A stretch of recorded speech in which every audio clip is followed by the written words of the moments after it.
Back to the Comp Closet podcast. I'm your host, Sarah Moore, and today we are diving deep into competition tan with the mastermind behind Fusion Tan, which for those of you who don't know is the official tanning service for FMG shows. Sam O'Brien, welcome. How are you? It's great to be here. Thanks for inviting me. This is cool. I've never done virtual tanning before. I've always wanted to do that. Yeah, we'll see how this goes. Yeah, that's all right. Yeah, see how you work out at the end of it. You look Yeah. like you could do with a tan right now, so Oh, we'll yeah. get into it. Yeah. So can you start by sharing a little bit about your personal journey, like how you got into the tanning business and what kind of drives your passion for it? Yeah, okay. 2010, like 2009, 2010, I had a business partner. We started tanning hair and makeup businesses, so it was like they were salons. The main drive behind that for me at the time, so I was about 22, 23, was tanning beds. Seemed like a good idea, seemed like a pretty easy way to make a buck. People jump in, close the door, charge them 10 or $20 on the way out.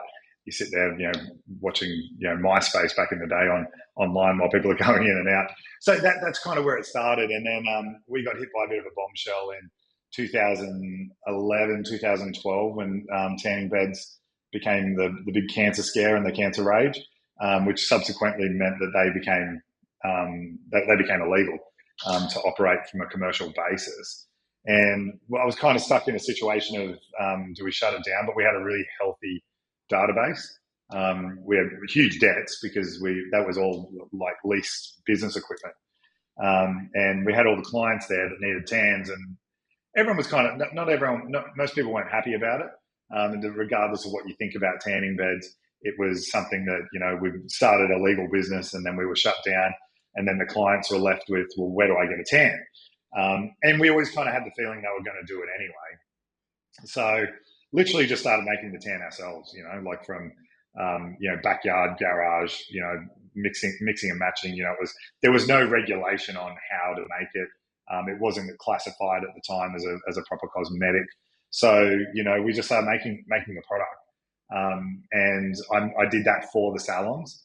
And we kept the clientele, and we rolled most of our clients back then, because in the tanning and the solarium business, it's very similar to the gym membership business where it's all direct debit. You get $10, $15 unlimited a week, come in as often as you want. So we set up the same model on spray tanning, and we're probably the first to do it. We had hundreds and hundreds of members. So we transferred them from the UV and the solarium tanning over to spray tanning using our products. And, I was in the thick of it at that point because, we were by then I was like 25, 26. Based on the Gold Coast, we had a lot of high profile clients. So we started the spray tans. We were kind of pioneering. We were probably one of the biggest in terms of professional products, especially from an adaptability point of view. Like, we were making products specific to what the market wanted, especially the Gold Coast market and the event market. And that in turn kind of led to a few different deals that, we picked up a contract for Playboy in 2012, 2013, which had a lot of good travel benefits. And then I started, obviously off the back of that, we were making product just called Bliss Makeup and Tan product. And then we off the back of that, we started a few different brands. So started one brand called Fitness Tan, which was completely made off the back out of, I had a relationship at the time with Alicia Gowans, or formerly Gowans, who's still very much a part of FMG. So we were making her tan for stage. And at the time, because we were able to be flexible, we were making the product specifically to what they wanted. Same as with Playboy, we had clients who were, one of our clients was a DJ for the Playboy Mansion, and she's still quite famous in the DJ world. So she wanted a specific tan, which became the Playboy tan, and then we started doing that.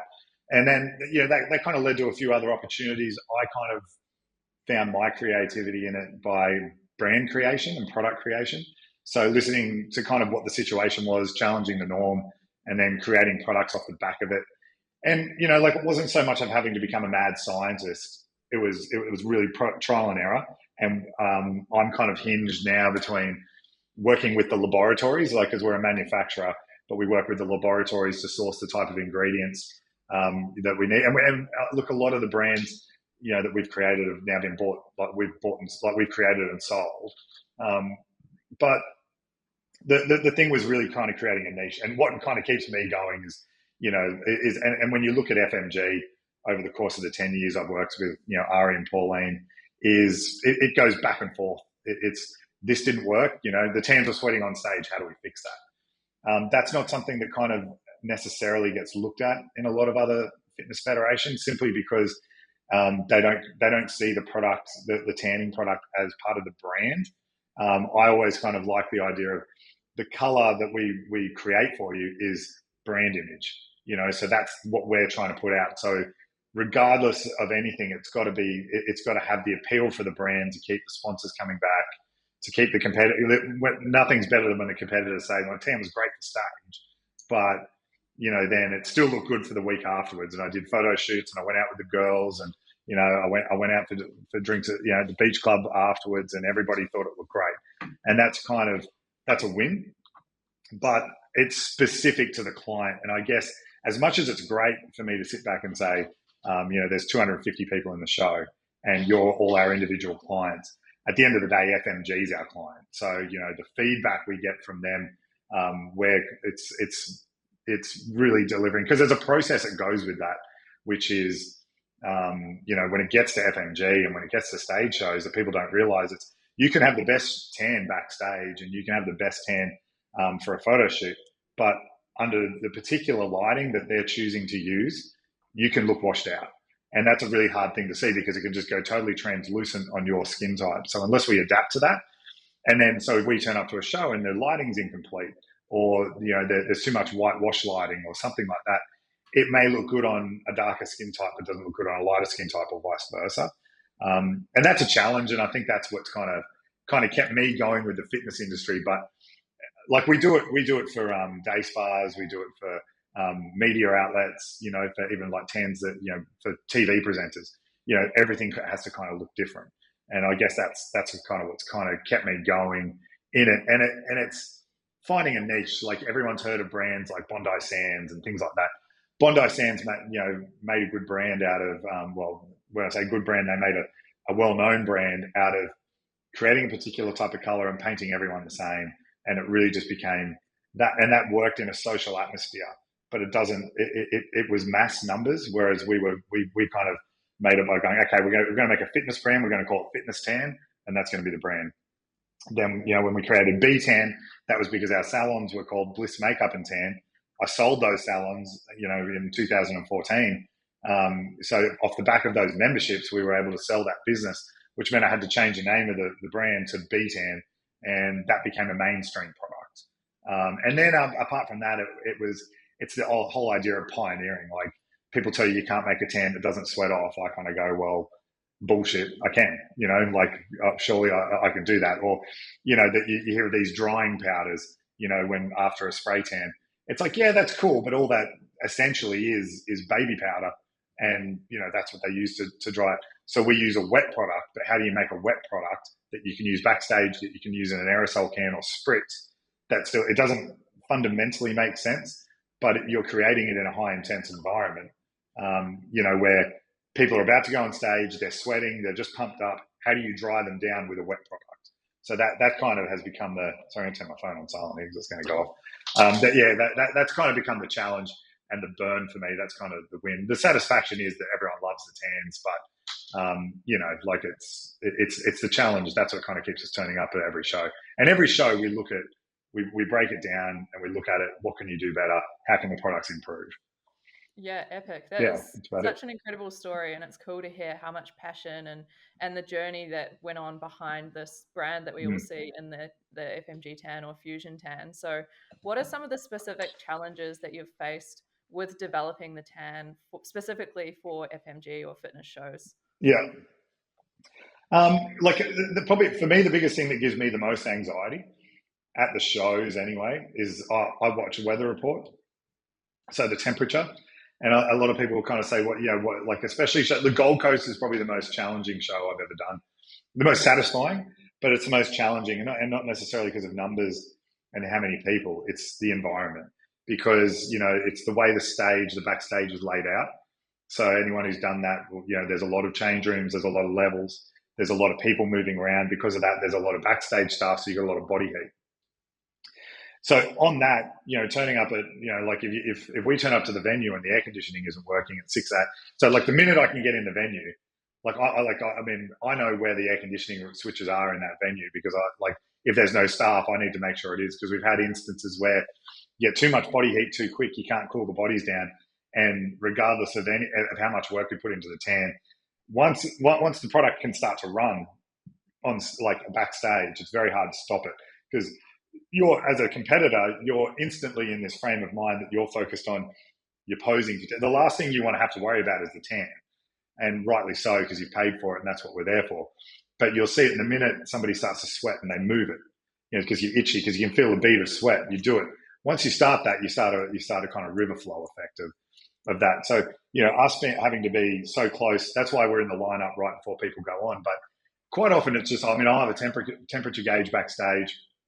And I've had to learn this through trial and error, like where we had a show going back some years, but where we were doing the top coats was at the casino, but it wasn't as close. It was mainly for the men. It's not normally such a problem for the women, but the amount of women that, the female competitors in one change room can get quite hard from a body temperature level. But the men obviously are their pump ups are harder. They're running a higher body heat. So we tend to tan them last, and because we were pushing it in terms of showtime, we were doing their stage coats, and then they were in the casino, but they were at the other end of the casino where the tanning rooms were. So they were having to sprint, like we were rushing them backstage, which is obviously putting their body heat up, anxiety levels, and it was a hot day, so that then becomes a situation where their body heat, you're already starting at that, and typically, like body temperature, once people are moving, like they're like, and I'll go around and kind of back of my hand touching the guys on the back of there, because okay, you're too warm, and it can just be a matter of moving them off or into a cooler area while they're doing their pump up. Really making sure that they're and we work with the guys who are running the show. Okay, if you want to be organised and you want to have them in the lineup, but if they don't have to go on stage for 20 minutes and they're burning up, then we move them out to kind of cool their body temp down.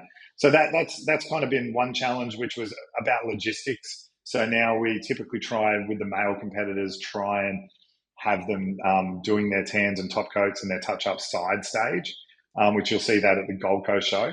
And at Sydney show, it's obviously on the upper level. So the logistics of where it is. And the other reason I watch the weather is, when you've got times like morning and night shows, like the top coat, it's kind of important for people to know it's a tanning product by nature, because it tans you, but it's actually a cosmetic. It's like a body makeup. So it sits on the surface of your skin, which means if it comes in contact with running water, not necessarily humidity, but running water, it'll sweat, and it'll drip. So we had a show where it happened on the Gold Coast, where a big storm, typically which happens at the back end of the year, I think it was an October, November show, came in through the intermission when everyone's lining up in the Uber in the taxi rank to run over and get back to their hotel or eat something or talk about how they went with their coach or anything, and they all get caught in the rain. That's 100 people we've got to fix, and everyone looks panel damaged because they've got dots all over their skin from the rain. So that's the other reason. But look, typically it's managing. Look, there's key areas like on show day that we can go to, and I think our role backstage show day, it's the hard work's typically done. There's always things you've got to fix up, but it's calming anxiety, and you spend a lot of time in the lineup, and you just want somebody to tell you look great, somebody to check your butt, your smile lines, to make sure you have it. Every time you sit down, the tan's going to come off a bit, so the girls will go through and touch that up. But a lot of that's just, it's almost a love language at that time, where it's physical touch, and it's like, just love me, tell me I look great, because I'm about to go onto a stage with 1,500 people yelling at me, and I want to know that I look good. So that's the challenges in that. But then to cycle that through in terms of how we improve the product and how it's gone over the last 10 years is we don't really, like, a lot of it is me. We can test the product, the guys here in the warehouse, we share a warehouse with another company, and the first show we did, I think it was the last FMG. It was last year. There was about 300 people. It would have been the pro-am, and it was going to be a record hot weekend where it was really hot. So we were trialing the new top coat finish, and I had one of the girls sprayed on me, and I was doing push-ups in the back of the warehouse in the heat just to try and see how long it took. And I was only good for 10 push-ups, so that was that was fine. But you can't. The point of it is that you can't really test the conditions without testing it on stage, and which subsequently has times where things don't always go right, and you've got to just think on your feet and fix it. But that's been part of the process. And a lot of that is things that, as a competitor, the more of this, a lot of this is actually fixable by what you do at home, and how you prepare coming into it. Because one of the biggest things I tell people is that we don't have to build as much color coming in to show, which it makes sense that if we don't have to do two base coats and a thick top coat, you're not carrying as much product, so your body won't sweat as much on stage. That being said, is that the stronger your base tan, the less product we have to apply, because what a lot of people don't realize is the base coat, now that we're doing custom formulas to your skin type, it adapts. The amount of color that comes through will adapt as to how good your base tan is. Now, that doesn't mean you have to go out and lay on the beach every weekend just to build up your base tan, but it doesn't hurt either, because the tan will develop based on the color underneath. And if you don't have a strong color underneath, you normally have to apply more product, which is why we use things now like base tan builders. You try and encourage, if you do have the ability to, and the skin type that allows a bit of UV, that tends to help in the lead up. But more than that, it's basic skincare, because if your skin's healthy and you're eating the right foods and you're drinking enough water and you're applying body moisturizer, your skin will absorb a lot more product, so we have to apply less. And it's not one of those things where it's value for money and we should apply as much product as we can, because like I said, the more product we take on, the more clogged your pores are, the more likely you are to sweat on stage, which is that's my biggest anxiety on show day is, when we go overseas and you do a show in the middle of winter and body heats are down and everyone's freezing, it's great, because I'm like, nobody's going to sweat on stage. But all the popular shows are in the hot environments. We've got Bali coming up, we've got Mexico, you've got Gold Coast, you've got Dubai. We just had Texas. I think it was about 45 degrees outside in Texas, which is about 105, 110 degrees Fahrenheit. And that means that every time people are leaving the show and they're going back to their hotel room, they're going out into that heat. So, look, the products are pretty forgiving. It's not something that you really have to sweat about. That's kind of our problem. But there is things that we kind of acknowledge, which is why normally always in your base tan appointment, we'll be asking you, have you been on stage before? Do you typically sweat? And we apply the product accordingly. Yeah, absolutely. I think there's definitely such a big level of comfort in having you and the team there backstage. Like, I've experienced it myself. You're touching up little bits and pieces, and as you said, telling you your tan looks great, and it's definitely very comforting having the team there. So that's good for competitors to know. Well, and it's good knowing, like, like 99% of the things that you see. So you'll see every time you do a costume change, you'll see a scratch on your arm or something. They're not going to see it on stage. So, but we can make that decision as to whether we touch it up, because there's an obvious area there where it's like, well, we can do it just to make you feel good, but by adding more product, we're going to create a two-tone effect on your arm because there's a scratch there. Where there's a darker patch and a lighter patch, we won't do it. Yeah. And look, there's always going to be things that, like, sometimes you got to make a judgment call on, just like, and like I said, it typically happens with competitors who go on stage. If you're competing if you're doing fitness and you're doing bikini, and they tend to follow each other. You go off stage and then you've got to go back on. Your body heat's going to be higher. You've been out the back. You've put a hairdryer through your hair, which is in turn, which is your body heat. Like normally we would work it out. And body heat, like I've said it a fair few times, it's a big thing as to whether we would touch it up. But it's always cool to know. And these venues now, most of the ones we're at the dressing rooms have showers in them. That in a situation where there's a worst case scenario where the tan has been ruined, that say you're backstage and somebody opens a bottle of water and it splashes everywhere. Bathroom accidents happen all the time. Like something happens, it's irreparable, you sweat on stage, you can shower it off and we can start again. And it doesn't, top coats don't typically take, because it's body makeup, you're not having to wait for that development time.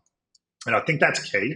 That's something that back in 2014, 15, 16, we weren't doing top coats. And it was because we were trying to keep the integrity of the competition. The competition is designed to be more fashion based, as much as there's certain categories which I don't get too involved in the judging criteria, but from what I know, you've got the bodybuilding side of it, you've got the fitness side of it, but then they skew in the bikini a lot more to your fashion and your stage presence. Like you don't overly want a dark tan, but by putting that top coat on, what it does is it gives you that airbrush finish. So the photographers are like the tans look flawless under that lighting, and it makes it very forgiving. And the easiest way to understand what the tans are designed to do is if you've ever renovated or painted a house, the base tan that you come in for, as much as it's color, that's like putting the primer on. And without the primer, the top color doesn't look any good. And it also creates an avenue where we try and match it well enough that if the top coat moves and it does, say, come in contact with some water, or it does get scratched, or there's something that happens on stage or right before you go on stage that we don't get to touch up, the base coat is going to mean that the color is fairly, that the integrity of the color is pretty spot on. So that it's not going to come up as an obvious, what's going on there from a judging point of view. And as much as it might not affect the judging, there's nothing worse than looking at your photos or the videos and people going, what's that on your leg? That's something we try and avoid. So yeah, I mean, I'll go through the first, every time, like in the morning show, and I know that's obviously when the judging is, but I'll be in the crowd generally looking at everyone's number, ticking everyone's tan off and seeing if there's anything we can do backstage to improve it. The argument there is typically that the judging's already done. However, if there was any kind of issues, but it's more just kind of seeing, well, like for me, I guess it's an anxiety thing of making sure that everyone looked great and there wasn't anything more we could do. The typical problems that we do have, though, I mean, we haven't asked this question yet, but it's is people not washing off their base tan thoroughly enough. There's a bit of a mindset with competitors, especially when they're jumping from other federations, that they tend to think they need to be darker. It's our job to make you darker on color on stage on day of competition. When it comes to the base coats, you really need to wash it off, because unlike other federations, we're putting stronger cosmetic through there to counteract your skin type. So someone with a lighter skin type, like your skin type, Sarah, we're running a bit more of a green or red base through it to counteract the lighter skin type, which means that you can then you can build a darker result. Your makeup artist will go a little bit darker, and you can get the same. And we don't do that just to kind of necessarily make you look good and whatever. It's a branding thing, because it really comes down to that's the brand image. So when you look at these stage photos that come out, you shouldn't have to have an FMG signature at the bottom of the picture for people just to know that's an FMG tan. And that's kind of that's what it's all about. And everyone has to have that uniqueness where, we're not trying to make everyone look the same color, but we're trying to give them the same finish, if that makes sense. So it's got that same airbrush gloss finish. Yeah. Yeah, no, I love that. Could you walk us through the process for tanning for an FMG show, like from the base coat tan? Yeah. Look, I mean, I think the main thing, probably prior to that, which it comes into the base coat tan, is when you go to the booking portal now. This is something that Pauline, and hats off to her, because she really did redesign that whole process. Is it used to be everyone got one color, back in the day, but it's not like that anymore. It's you go through a skin type assessment. That's important to do, because we make them compulsory, even if you've tanned a million times before. It gives us the background of what your skin's like. So now we go at the time you fill that booking sheet out and you book your appointment. That then gets we get notified by a text message to the customer service phone, which at the moment is run by two of our staff, Shah and Tash. They then see your skin assessment. They see what time you book for, but they're not worried about that. They see your skin assessment, and then they'll reach out to you in the coming. Like, you get to nominate any skin concerns you've got, such as tan lines, eczema, psoriasis, skin allergies, if your skin's prone to bruising, and they also we put you into about, like, typically on a skin chart there's about 5 skin types. We put you in about 8 different skin types. Just to work out, because that allows them to pre-mix your base formula. And by pre-mix, that comes down to color bases, and whether they need hypoallergenic ingredients, because if you've got sensitive skin, if you do have, like, even if your skin's prone to sunburning and you've got lighter skin types, we'll always reach out to you via text message a couple of weeks out, because it's important for us to know. Because if you say got sunburn, we have to change. We would change the formula for your tan to be a greener base that counteracts the redness, and have more aloe vera in the product to allow it to absorb. So that's kind of a good thing to kind of understand before you come to your base tan formula. There's a bit. Look, we always have all the products there, but it allows us to know. So, for example, as well, darker skin types, African skin. People say, why do I need to tan it? You hugely need to tan it because you look. Those skin types then tend to have it like in drier skin areas, shins, knees, backs of your elbows, all the areas that are drying out. Those skin types look grey, and we have to counteract that. So if you don't fill out the skin assessment, we don't know that. We actually use a clear formula for your base tan on those darker skin types, for the reason that you don't need any. We don't need to boost your pigment, but we do need to counteract the dry areas, and we need to even it out so that we can get rid of that grey look. And that obviously happens to the top coat. So once you've done that, you would come to your base tan appointment. FMG is now being streamlined at all the international and Australian shows, where we give you 2 days to tan, which I think is a really important thing. That came down to coaches' feedback.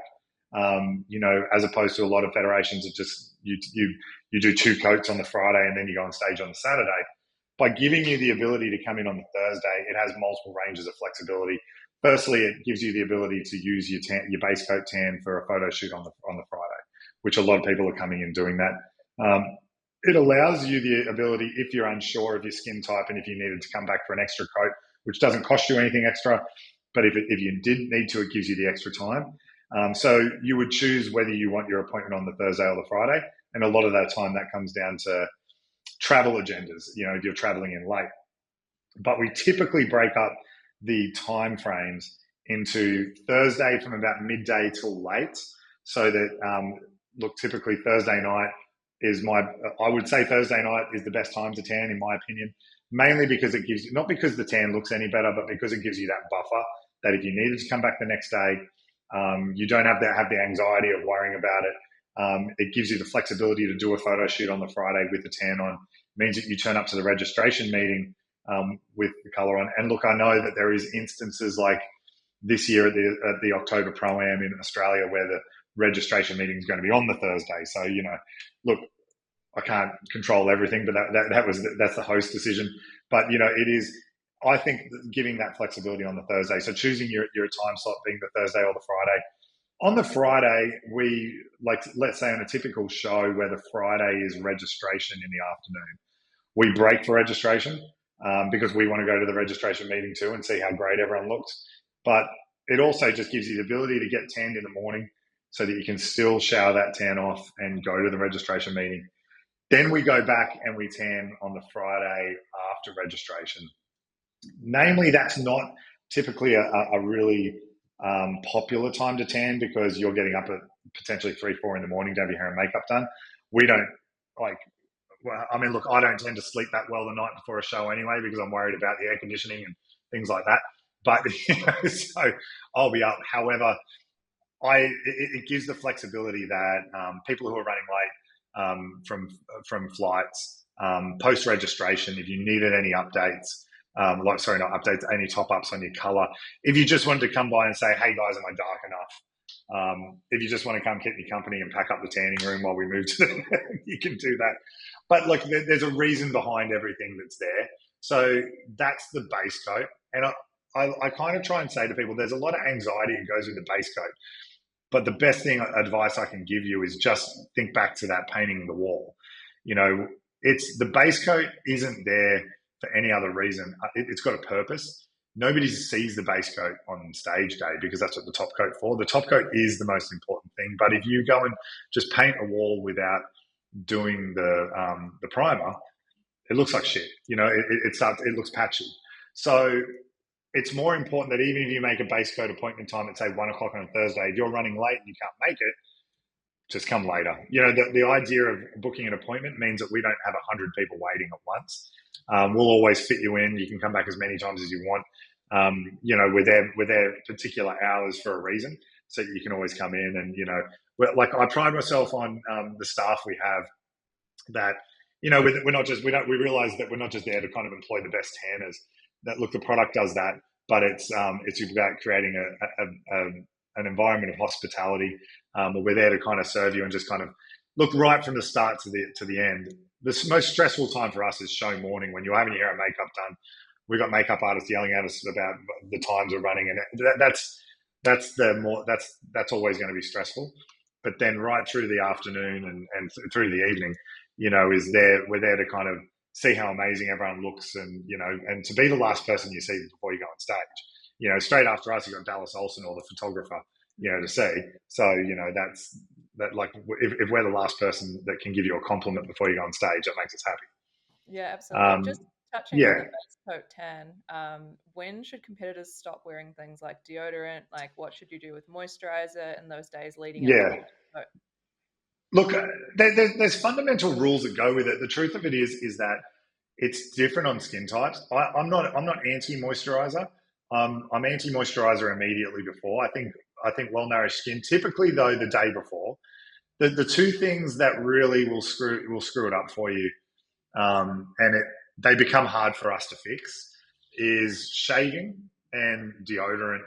So when we say deodorant, not natural deodorants, but deodorants, typically, you know, your Rexonas and your titanium-based deodorants, they will that like they have the titanium has a reaction with most of the base coats that we use, apart from the hypoallergenic ones, that will instantly hit it and it stains your skin green.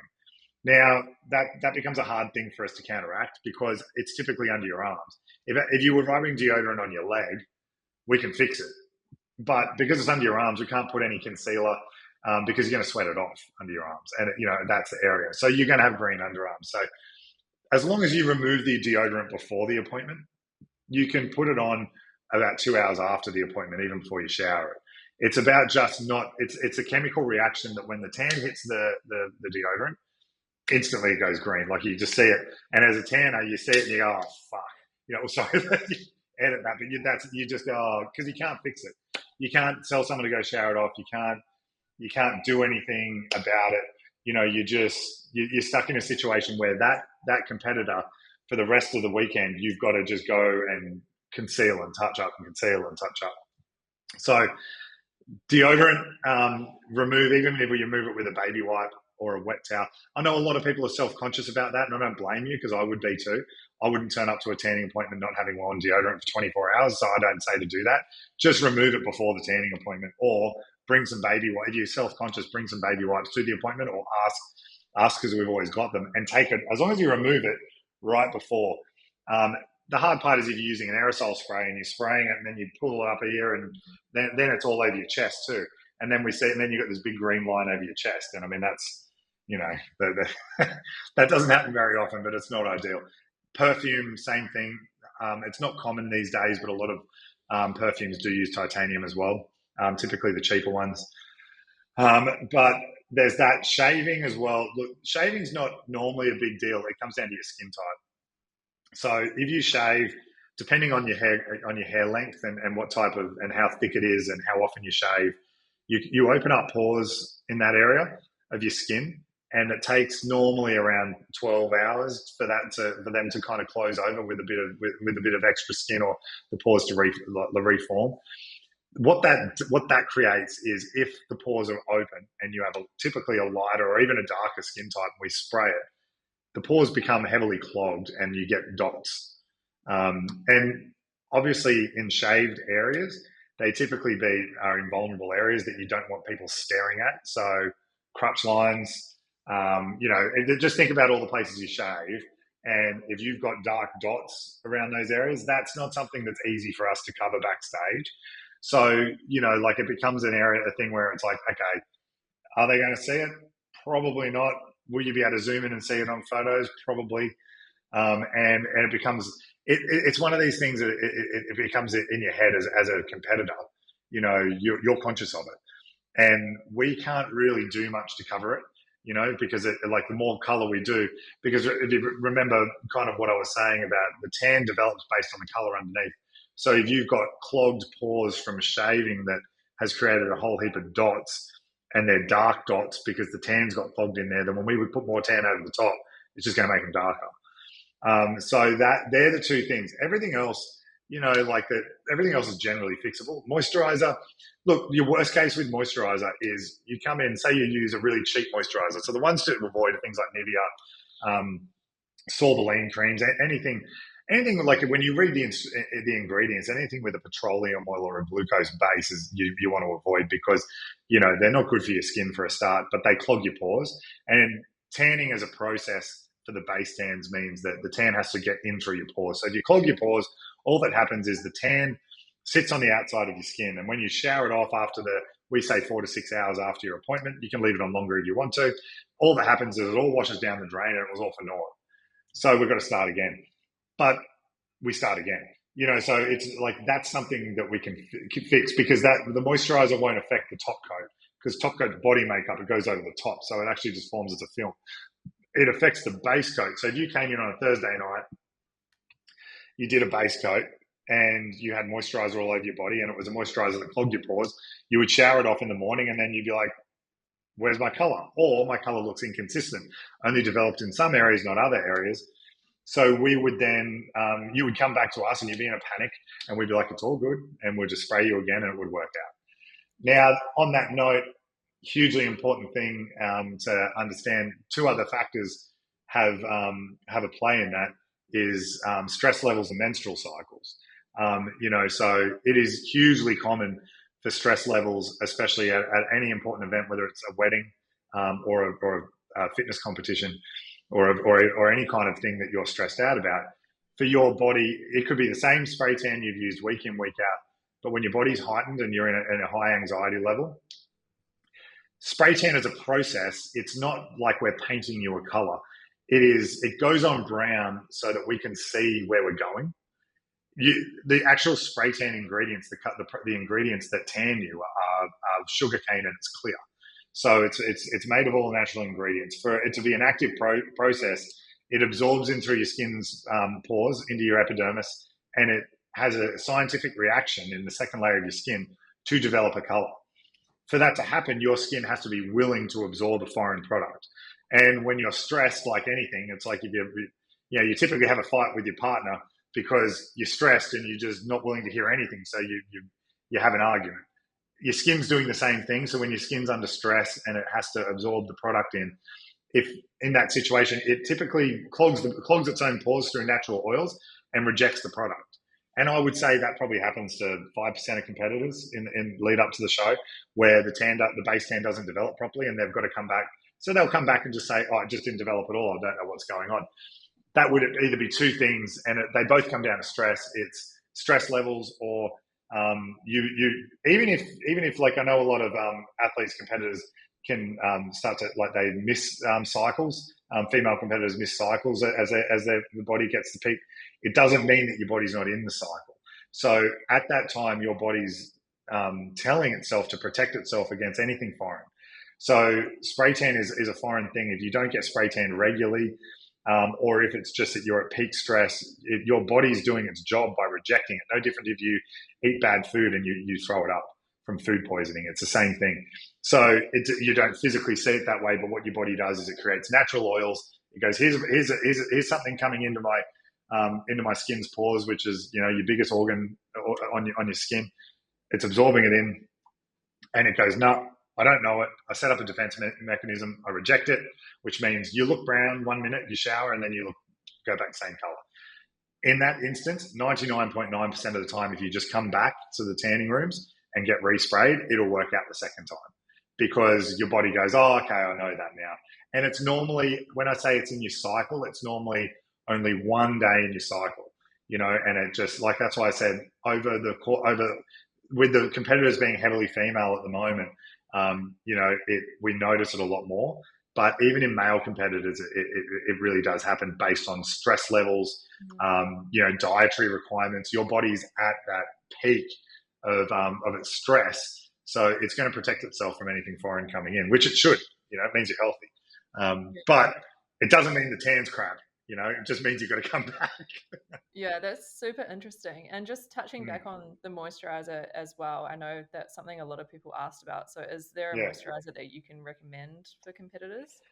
Look, it's not to spruik our own product, but it's kind of, you can go for so we've got this one. So Coconut Crush, but there's about 5 of them. So they're all to each one is adapt to a different skin type. That's a body butter. I still wouldn't use it right before the appointment, but I'd use it the lead up to it. It's got a little bit of DHA in it, which DHA being your tanning ingredient means it's a booster. But the main things, the ones you want to go for are,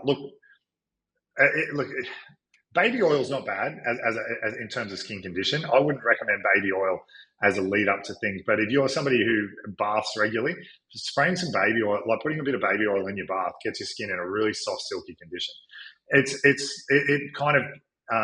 It's not something you can't use it 24 hours before because it will clog your pores. It does get your skin in good condition, but typically shea butter. So that's what ours are made of. You're using shea butters, coconut oils, anything with that, that where your body's going to with that natural base that goes in there. Your glycol bases and your petroleum oils and things like that, they're designed to give your skin a really soft, silky feel. But what they're doing is they're clogging your pores and stopping your skin from breathing. So they're actually dehydrating your skin in the long run, which is typically when you start to have people, break up through your cleavage areas and things like that because the skin gets so dry and stressed through there. And you see that on stage competitors a lot. And there is things you can do to counteract that. So on that, obviously, if you've got breast implants for shows, it goes without saying that this is a fairly fundamental fact. Anyone with them would know that a spray tan, when you get it, typically doesn't go as dark there. And there's for good reason, because your pores are a lot more stretched. So there's 2 things you can do. Obviously, moisturize to get your skin's elasticity good. But more importantly than that is when you apply the product. So when you're applying, whether it's this or if you're getting the base tan builder, the FMG base tan builder, which is essentially a really hydrating product, or any of our skin conditioners, our step 1 skin conditioners, the best time to apply them is immediately after a shower, because the heat, like a hot shower, because the heat which if you're showering daily, presumably everybody does, when you get out, you pat yourself dry, your pores are a lot more open, which means you will absorb a lot more product. So your pores are about 3 to 4 times larger at that time, which means you're not having to use as much, which means you're getting more of the benefits, and your skin's going to be in better condition, especially in areas where you've got stretched pores. Because with stretched pores, even though it sounds like, they're stretched and more open, they're not. It's harder for things to absorb in. So if you're having a hot shower, then straight away putting the products there, you're going to have healthier skin there. And look, I mean, that's all something that we know. So we'll like, typically when we're tanning you, when the girls are tanning you, they'll apply more product there. But it's the same thing with especially in female competitors, is through your abdomen, and because women's abdomens have like thicker skin layers simply because you carry babies, and that's the reproduction. But it does mean that we apply more product in that area because it's hard. Like anyone who has ever had a spray tan and says, yeah, I just don't go dark enough on my stomach, it's simply because the spray tanner should be applying the product to your stomach first, and then coming back doing a second coat once the product started to absorb, because you have thicker skin in that area. Guys don't have that, but women do. Right. And some women have it thicker than others, and especially women who have had babies in the previous 12 months. So because your body's still in that cycle where you've got a thicker layer there. So spray tan knowledge. Yeah. Could you give us a step-by-step walkthrough of how to achieve the best possible tan for show, like including skin prep. This episode will probably be released around 10 weeks out from the Gold Coast show. So for anyone doing that show, what can they start doing Yeah. now leading up until show So, day? look, base tan is key. And when I say base tan isn't about how dark you are. It's about how much melanin or how much tanning ingredient you have in your skin. So you can do it. I like to say you can do it in the natural way, or you can do it synthetic way. Now, that's not saying that using a base tan builder is synthetic, because we make it's natural. They're natural tan enhancers. However, if you're somebody who uses tanning beds, goes in the sun, that's not. I'm not recommending people either way, but having that base tan is going to mean that the tan adapts faster. So like that's so one way or the other, you want to have a good base tan. Now, that is typically for people of your skin type, my skin type. So skin type 1, skin type 2, skin type 3s. If you're you can have people with really olive skin that don't go in the sun. It doesn't mean they've got a good base tan. But then there is just people who are just naturally born with a lot of skin melanin. So Mediterranean skin types, European skin types, African skin types. They don't have to worry too much about having the base tan. What they've got to worry about is skin condition. So typically, if you're building a base tan, so using a base tan builder, using a skin conditioner, which are kind of the same thing. So when you look at the FMG products online that we have, we've got the Ultimate Base Tan Booster, which is a straight tan booster. It's designed to give you base color and give your skin all your essential 9 vitamins that it needs just to hold the tan. So it keeps your skin healthy. Then you've got the specific ones, Coffee Chic, Berry Bliss. Those are breaking it down to particular skin types if you have skin concerns. So like the Mango one, for example, if you struggle with acne, blackheads in your skin, it is a really important thing to know, because you need those areas of your skin to be clean. Like it's all good to talk about putting moisturizers and things in, but if you're clogging your pores with crap, you tend to have breakouts from the product. So, using those ones. So those are more skin. If you don't have any skin specific issues, then in that situation, you just go for the straight up base tan builder. But you can also, and look, and I don't encourage it either way, like I said, but if you're going to build your base tan through moderate UV tanning, and when I say moderate, you don't need it's not a tanning it's not a competition of trying to get darker and darker and darker. It's a situation of having the melanin in your skin good, like at a good point, because like I said, the spray tan is a scientific reaction in your skin. So you do need some kind of base tan. Somebody without any pigment, or somebody who hibernates and doesn't have any color, whether it's either synthetically created or naturally created, it's going to be harder for us to build the tan. It means you're going to have more appointments. It means you're putting more product on your skin. So that's the first thing to think about. First thing to think about is, how am I going to build my base tan? Easiest way to do it is base tan builder. You apply that once, twice a week after a shower, and you just literally put it on kind of head to toe, not your face, typically shoulders down. It doesn't matter if you miss spots. It just starts to get it in there. You'd start that about 2 to 3 weeks out from the show. Then you want to start thinking about your skin condition. Like what are my areas? So if you have implants, think about what I've said about pores stretching, where you want to start moisturizing and nourishing those areas with the right products, typically after a shower. If you're somebody who shaves your legs regularly, like on a daily basis, your skin's going to be dry. Once again, always follow up with moisturize. And like I said, you can get like those are good moisturizers, but just look for ingredients that avoid your glycols and your petroleum oils and things like that. You'll know the good oils on the back. You read the ingredients, your natural oils like your coconut oils and things, you go straight to those products.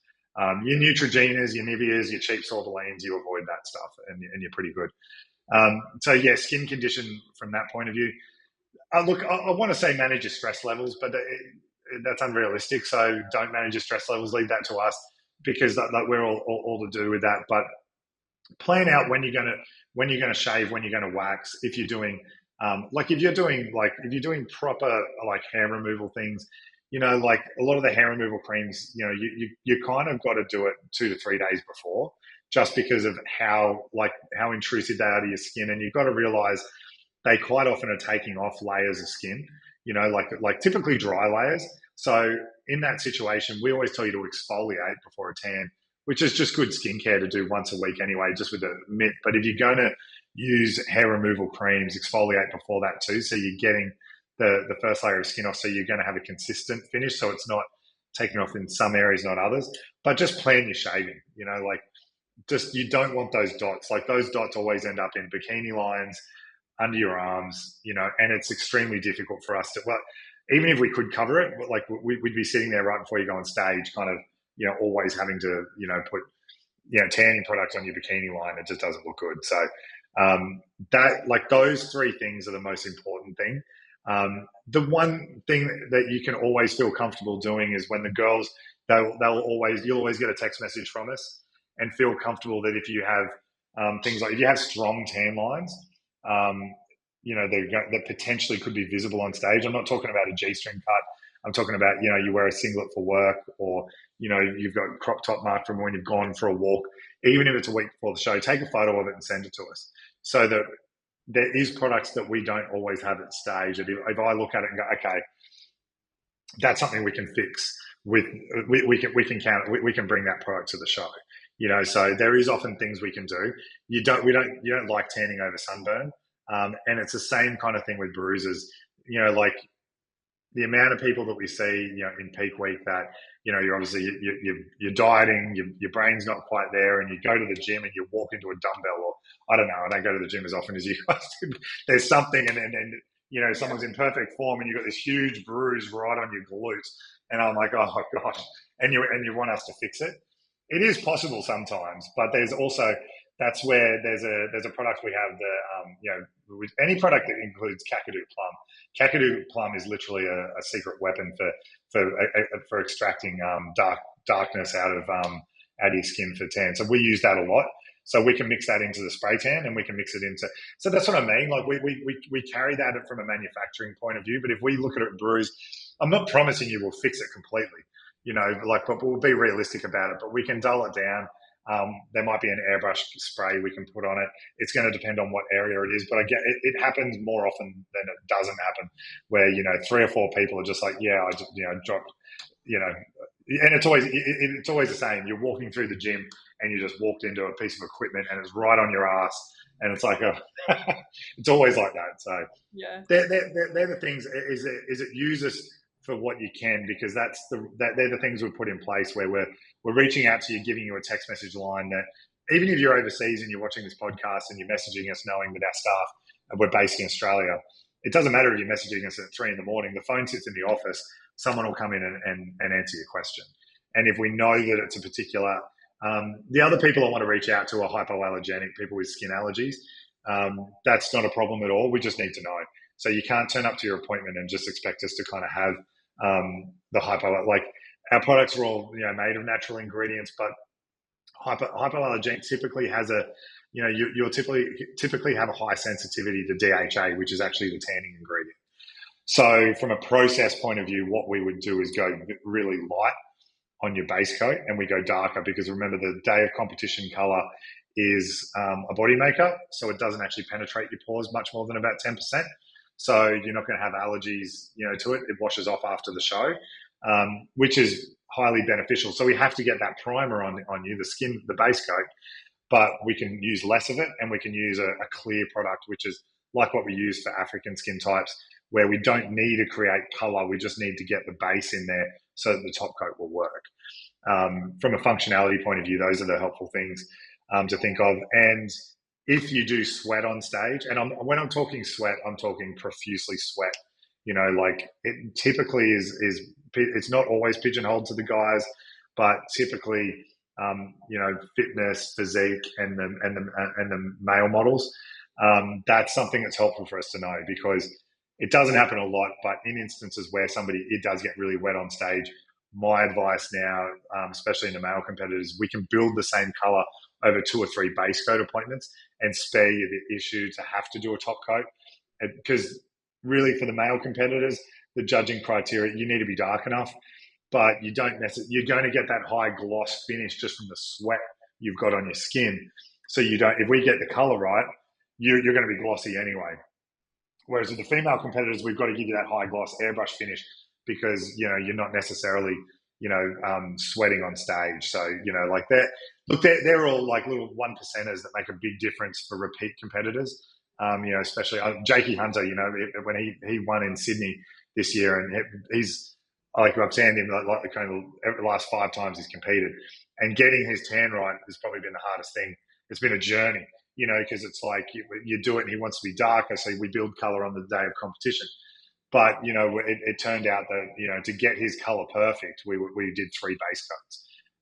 Price is the same. You're not paying for per time you come in. You're paying for an overall service.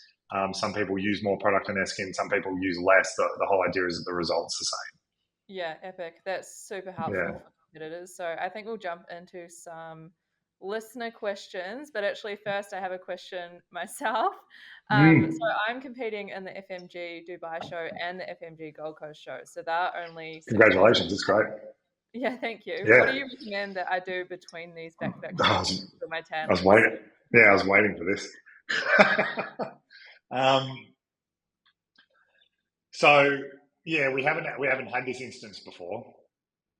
I've had people do it where they go and compete with another federation. They say to me, I'm competing with another federation next weekend. And to be honest, I'm like, oh, I don't care. No, I'm not. But, what do we do about the tan? Typically, the other federations will just paint their color over the top. So what we have to do is manage your color. So the key, it's not about, the top coat will come off. So in that instance, we would need to know. Like prior to your, and I'm going to I'll put that in the questions for the October Pro-Am actually in Australia, because I presume there's going to be a lot of people backing up to do Dubai, which I think is a great idea, being so close afterwards. There's 2 things I would instantly call out. Firstly, we would go lighter on your base coat, just because we can build it in your top coat on the Sunday for the Pro-Am. Then you wash it off, you start with the base. The other thing to kind of factor in, and I know this from doing the travel a lot, is when you get in an airplane and you do 15, 20 hours in transit, your skin's going to get so dried out and so screwed up anyway, that even if you found that in the past our tan would last 2 weeks on your skin, it won't for the Dubai show, because I do it like 15 hours in transit, it dries your skin out and your skin's going to be in horrible condition when you get to Dubai. So, I would probably say to embrace that. Try and get into Dubai a day or 2 early, and then then get into a bath, baby oil, shea butters, and probably bath your skin more than shower, because when you shower, you strip your skin of its oils. When you bath, you can really put in some good ingredients. So taking just a little, the Johnson & Johnson baby oil is fine, but just putting a little bit of that in with it, like a shea butter based product, and by putting that in the bath, it's going to replenish your skin's nutrients pretty quick. So you probably find that the plane travel is going to do you favors by drying your skin out fairly well, and it makes it easier. And just take a scrubbing mitt. I'm not saying you will need to scrub it off, because look, when you get on stage for Dubai anyway, the top coat's going to cover it. The key thing is not having your skin so base coated up that we can't do anything on the Sunday to build more color. So if we're going into the Pro-Am with a slightly lighter base coat, which you can't, myself or Carla or Shah, we're all by saying that we go in with lighter, we go heavier on stage day for the October Pro-Am. Then I would say embrace the elements on the plane. Let your skin dry out, because the 20 hours in transit will kick your butt. It's just all that recycled air, and what the planes do to your skin, it's terrible. It's like your tan will be flaking off by the time you get off the plane, and then replenish it with a bathtub or something like that. If you haven't got a bathtub in your room, I don't know, go to the hotel pool. That's not great either. That's cool. Baby oil. go to the spa. But you can do it in the shower. But a steaming shower is good too. I think people underestimate how much good the steam is for their skin. Just even if you're not standing directly under the hot water, I tend to say just for your skin's ability to rebound from airline travel, air conditioning. Steam's great. So finding a sauna, sauna's good. It does, because your skin it gets all the crap out of your pores, but it really does just and look, if you turn up to your base coat for Dubai and you've got patchy skin, it doesn't matter. That's the least of my problems, because we always travel with, like, and it's included in your service anyway, but skin primer. So skin primer, so we talked about base coat and top coat. Skin primer is a product that we would use typically it is exactly what it says it does. It forms a layer between your skin and the tan. So when you've already got a tan underneath, by putting a primer on, we'd only put it in certain areas. So any areas where you patch up, so you'll probably find through your chest, all the areas where everyone's going to see will patch up, so that it's a terrible feeling, but through your chest, your stomach, backs of your legs, backs of your knees, all those areas patch up and look dry and scaly. So by putting the primer on those areas, tanning over the top, we form a layer. It's not the healthiest thing in the long run, but it'll get you through the show. It just means your scaly, getting rid of tan process after the show will go for twice as long. But your tan will look perfect for Dubai. So that's yeah. I was waiting for somebody to ask me that, actually, because I think there must be about 80 or 90 people already booked for the pro-am is going to be big on the Gold Coast one, and Dubai is about to launch. So I'm like, I've been kind of waiting for those questions. So there you go. Yeah, epic. No, that's really helpful. Good. So you don't recommend trying to scrub the tan No. off necessarily? You won't be able to. No, you won't be able to scrub it off either. And that's the other thing. Tanner razors. We've got a good tanner razor on our website, but tanner razors aren't tanner. They don't erase a tan. They're skin cleansers. And going back to the process, the tan, it forms in the second layer of your skin. So short of stripping 2 layers of skin, you can't get rid of the tan. Not in 2 days. You need at least 7. And 7 days you're going to be getting resprayed. So what you've got to do is manage it. And by managing it, get it, the elements will get the tan off, like by drying your skin out. But all that you're going to end up with patchy areas. But if you like, say it's patching up through your chest, if you wipe your chest and you can see it starting to come off, then go scrub it off. But all you're going to do is sit in the shower and you'll be scrubbing, and your skin will be going red raw, and all you're doing is creating skin irritations and making yourself really uncomfortable, because the tan's actually down the second layer. You're not going to get it out. Yeah. That's one thing doesn't matter how often you tell people, and you've probably heard it now. I'd say anyone who's tan's probably heard it a million times, but we're not painting you. It's in the second layer. And that's why tans can last, on healthy skin, tan can last 21 days, because the skin's exfoliation cycle is 21 days. But a tan in itself in nature is full of alcohol, bronzer, and it's dehydrating your skin, which is why typically you get 7 to 10 days, because you're shortening the skin's exfoliation cycle. So, that's what I mean by just allowing your skin to go through the elements. You'll probably find you might only get 5 days out of the tan. By being on the plane, don't do anything, don't moisturize, don't do anything. Wait till you get to Dubai and then look after your skin. Yeah, no, that's super helpful. So we'll jump into some of the listener questions. I think we've already covered a lot of it. What are the best skin prep tips to get a nice looking tan? Is there anything you want to add to everything you've already said, or you think you've covered it? It depends on your idea of a nicer tan. There's hacks you can do, like if you kind of get into that, you can eat carrots. So carrots, and it sounds crazy, but that's actually a proven thing. If you eat too many carrots, you get orange. But you eat this kind of gets a little bit, it's not I wouldn't call it a conspiracy theory. People go, oh yeah, right, but it's like anything. Carrots are a superfood for tanning. But the best thing is sunshine, and like I'm a huge advocate of 15 minutes. Get you 15 minutes of vitamin D a day. And if you're fortunate enough to be on the Gold Coast. At the moment, the weather's great. Down in Sydney, it's not too bad. But as you're kind of coming into the October show, just going for a walk in your workout gear, crop top, shorts, guys, get your guns out and just go for a walk on the beach. 10, 15 minutes. That's going to make a huge difference to your skin's condition for the tan. It might, if you're still paranoid about your color, the base tan build is good. But look, carrots, is a superfood. But I don't like to push it too much, because the one thing I'm a hater of, and it's not healthy for you either, is like like your melanin boosters and things like that. When people who are taking like the artificial ones, which are basically pumping your skin, like everyone knows that they're all over Instagram and things like that at the moment. It's not helpful to us because you might be thinking, okay, I need to get darker. You don't need to get darker. you need to build melanin. Melanin isn't something that you need to look brown for. You need to have like glow. So getting that 15 minutes of sun, 10, 15 minutes of sunlight a day is healthy. The color that we've got, so when we work with FMG to create the color, that it's on brand, you know. And when you have somebody who goes and takes basically stimulants for like by having melanin injections and things like that, it makes our life really hard because look, firstly, they're not healthy.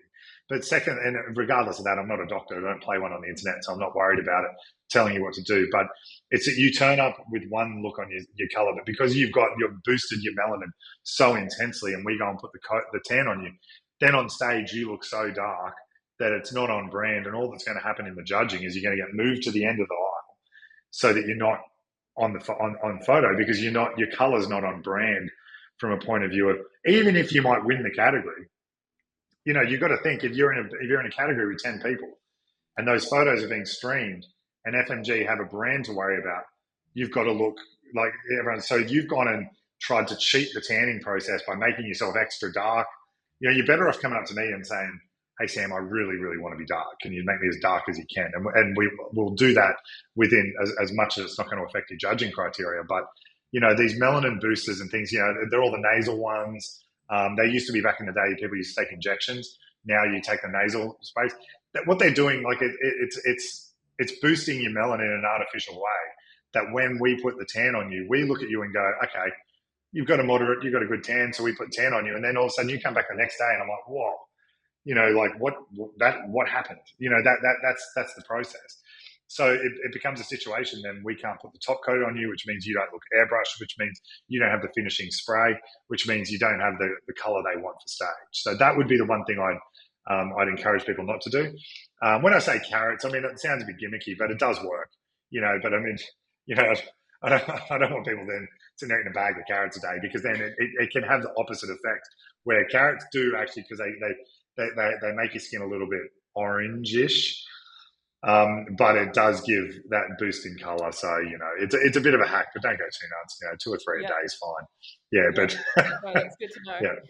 And what should competitors consider for tanning on media night if this is before their base coat tan is applied? Yeah, look, I don't like anyone turning up with base coat on, just because it's like, first of all, for you, it's uncomfortable. Then you get the transfer to you. You're better off thinking, that's why we offer after media night. However, if you want the tan for media, you just want it. That's why we typically stop on the Friday on a typical show when media days and afternoon, like say it starts at 5 o'clock. We would stop at 1 or 2.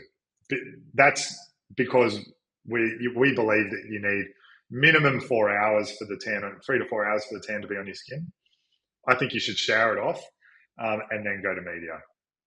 Simply because two factors, you know, it obviously, like, the base coat can look a little bit patchy and muddy, but also base coat, when you wear base coat, it's like leaving a spray tan appointment and going shopping. Everyone can tell, you know, like and in photos it looks even worse. And then with the way that we've done the base coats now, it is normal for you to leave a base coat appointment with a color undertone, because the stage lighting for FMG, you know, we have the prominent pinks, and, you know, like the stage lighting is just as much part of the branding, and the tanning is designed to build around that.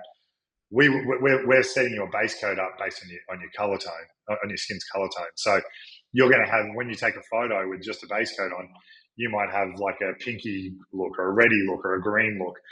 That's because the color tone's still in there until you've showered it off. So I really think you want to shower it off.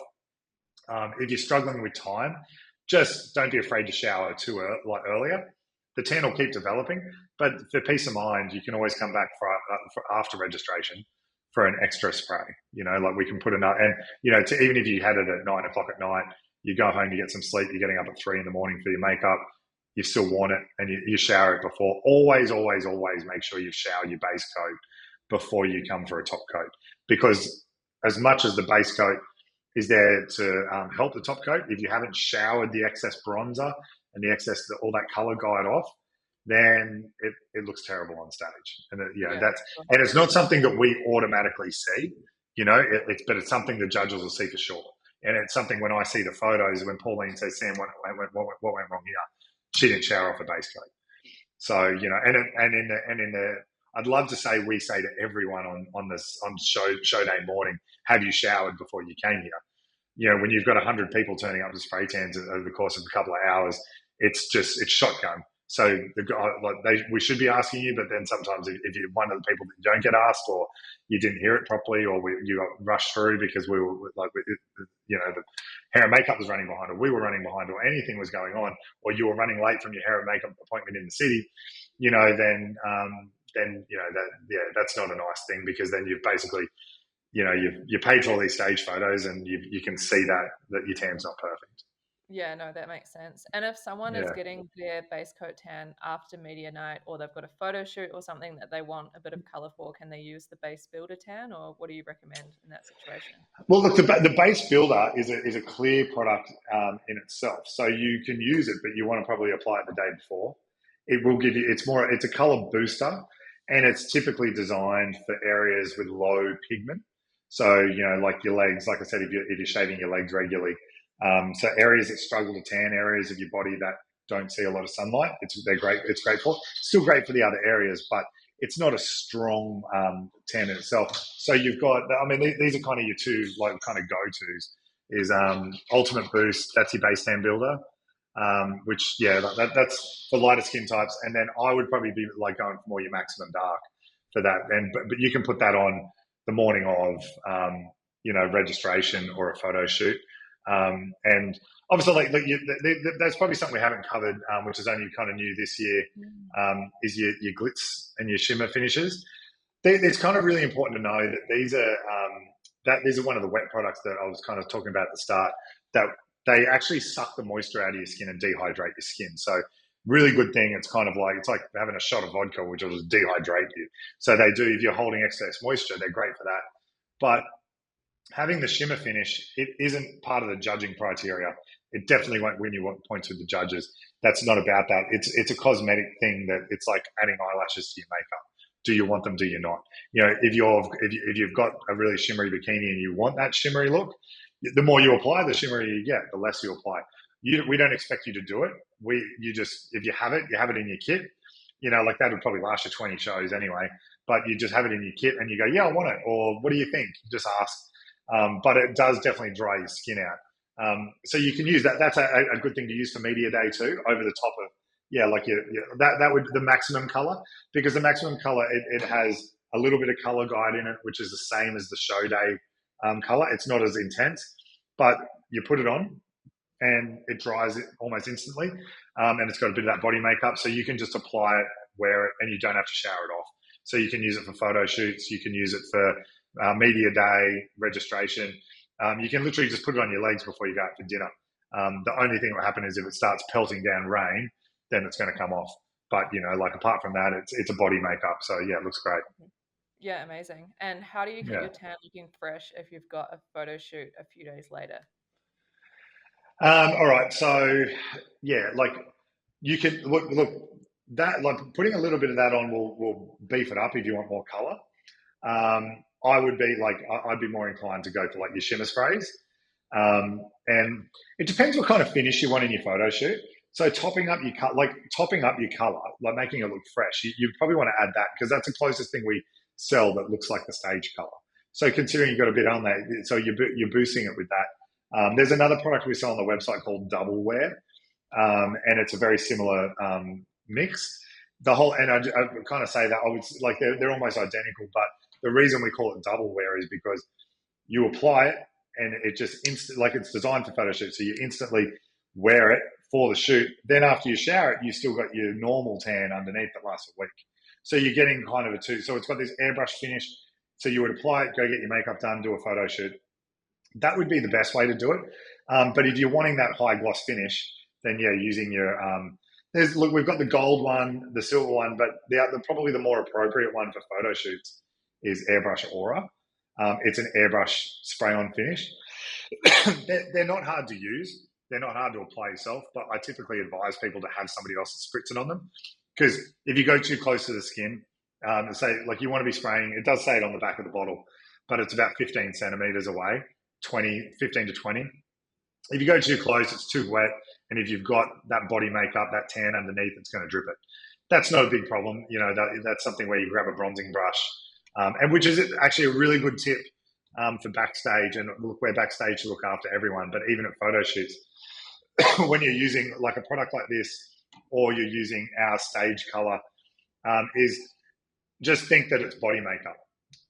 So a bronzing brush is the perfect thing to have in your kit, because if you need to, say you've done a costume change and you've got a mark on your arm and you're worried about it and you can't find a tanner to help you out, that mark, the product hasn't left your body, it's just moved.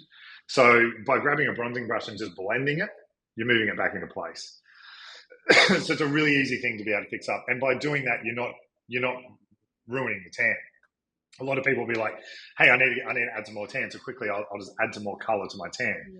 Yeah. Like that's the worst thing you can do, because you're actually adding color, which means you're changing the color. Whereas if you just grab a bronzing brush and move it around, you're actually just putting the tan back into place, because it's separated. So when you would change it, I mean, look, theoretically, it can come off on your costume and change, but by moving it around, it's no different to going to powder your nose you're not always having to add more product, you're just taking the shine off, or, like if you've got an oily T-zone, it separates, so you just move it back into place. It's the same kind of thing. Yeah, cool. No, that definitely makes sense. And any tips for waxing or shaving before getting a tan? Which one is better? And in the ideal situation, what would you recommend? Look, I tend to think waxing is probably better, just because like I don't trust most of the shavers on the market. they tend to give inconsistencies. You get waxing, you get the same. So as a spray tanner, when we're spraying you, like we might notice dotting in one area but not on the other area. So legs are a perfect example. So you nail the back of your legs, because that shaver was perfect for that. And then on the front of your legs, you get dotty spot. Whereas if you go and get it waxed, same result everywhere. So that would be, waxing's my preference, but the main thing you can do is allow that 24 hours, because then your pores have closed back up. It happens so often where people are like, oh crap, I haven't waxed. All right. So you go and wax right before your tanning appointment. You would have been better off coming for your tan, going to get waxed, seeing what tan got removed, and having us touch it up afterwards, if that makes sense. Not straight afterwards. We'd wait till the next day, because it does happen a lot where people just kind of, they go, oh, I just got waxed. I'm like, oh, thanks for telling me. Now your pores are clogged with tan, and you've got all those dots. So waxing's my preference. Yeah, ideally, but, what day would you get the waxing done before the show? Oh, look, two days before is best. And unless I don't know anyone who gets waxed that's not going to, we're not like, we haven't got Wolverines out there growing the hair through that quick. So I think 2 days buffer zone's good. But I understand people's travel logistics that's sometimes hard. So look, 24 hours at a minimum, but 48 hours is best, because you're still going to have that really nice smooth surface. You're not going to have any regrowth through.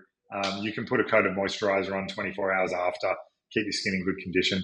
The other thing about it is skin reactions to wax. If you don't wax very often, like by giving it 48 hours, typically if you have a reaction to a waxing agent, or just the redness only normally lasts about a day. So that's why I would say, 48 hours is a good amount of time. Even 3 days before is still going to be fine, but everyone's skin's different, like it just kind of depends on how fast you grow back and whether you do that. If it's your first time waxing, it happens a lot with the guys, but don't do it immediately before the show. Like go and have a trial run to make sure your skin doesn't have a freak out reaction. Because it's more common than you think, people having reactions to certain types of wax, or just to the wax in general, because their skin's not used to it. Yeah, absolutely. That's super helpful. And for anyone with stretch marks, is there anything that you can do before the base coat tan to stop it settling in the scars and making them more obvious? Yeah. So look, there is caffeine in those areas, and topically created. So from the outside, you can get caffeine drops, and guarana drops are good. We've got a product called Coffee Chic, which is part of the FMG range, which is typically, so, most of those areas are, going to be around, glutes, through like growth areas. So whether it's through, it's not always in the typical areas, but even stretch areas where your skin's, had a lot of growth really fast. Once those stretch marks start to get to a point where they get they're like a really severe stretch mark where it's got a redness through it. Not much you can do in terms of covering the color yourself, but we can cover that. But the actual stretch marks, you just want to firm it up. So it's literally like that. We've got, that product we call Coffee Sheet comes out of a pump. I haven't got one here to show you, but it comes out of there, and you just apply it. It comes out, and it's packed with caffeine and guarana. So what it's doing is you want to start using it about 14 days out every second day. But what it's doing is it's just stretching your skin out in those areas. It's not a permanent fix, but for lead up to stage, it definitely helps. It's like anything; it depends on the size, the severity. I would probably encourage most people to kind of err on the side of if they're faint. That's what the airbrush finish is for. You know, the bit of gleamer that's in the top coat and the stage lighting, you're probably not going to see it anyway. But for peace of mind, that Coffee Sheet product's probably all you're going to need. If they're really severe, we tend to counteract that. Most severe ones they're more prominent not because of their stretch marks. They're more prominent because of color differences, because it's come about through childbirth or growth periods or stretching in your skin or sudden weight loss or sudden weight gain. So those things that tends to happen where you've got a lighter form of your skin. So that can be counteracted with the top coat and just by touching it up. Like that's what the touch ups will be backstage, by us putting a little bit more color when we're like, you always see us on our knees in the lineup with the bikini models, and you're patting everyone's butt, legs. That's predominantly what it is. It's those things. So the small lines under your tush, that happens to everyone as soon as they sit down. So which is why we're always checking everyone. But small stretch marks in those areas tend to be color variations, which we can fix. And you probably don't need to do anything. But for peace of mind, the Coffee Sheet product's good. All right, epic. And do Yeah. competitors need to worry about sitting on the toilet on show day? Is that going to impact their tan? Well, no, it impacts our cleanup because we've got to clean the toilet seats afterwards. But no, yeah, look, the colour definitely comes off the back of your legs and underneath. And look, accidents happen in that situation. I know people have those, the wee cups and things like that. I don't tend to think it's a problem because it's like, we're there to touch it up for you anyway, so I wouldn't worry too much. You've got a lot of all the staff have seen, especially our female staff, have seen and heard everything before, and they're there to make sure your bikini's taped in the right area and not riding up your butt too much. So they're going to be able to help you like fix any of that. But when you sit down on the toilet seat, your tan will transfer to the toilet seat. We know that because we clean the toilet seats afterwards to get the tan off. But that's why we're in the lineup to touch it up. It's one of those things where because it's a body makeup, it's going to transfer. It doesn't typically transfer to material. It typically transfers to toilet seats.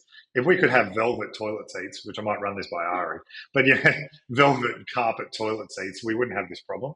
But it's the moist environment where you're sitting on that type of material and your skin sweats. But like the best thing for us is for you to do what you would normally do. Like be conscious of your tan, but like all these things that everyone's got to go to the toilet, everyone's got to get changed. Everyone has to have their makeup done. Everyone has to pump up before the show.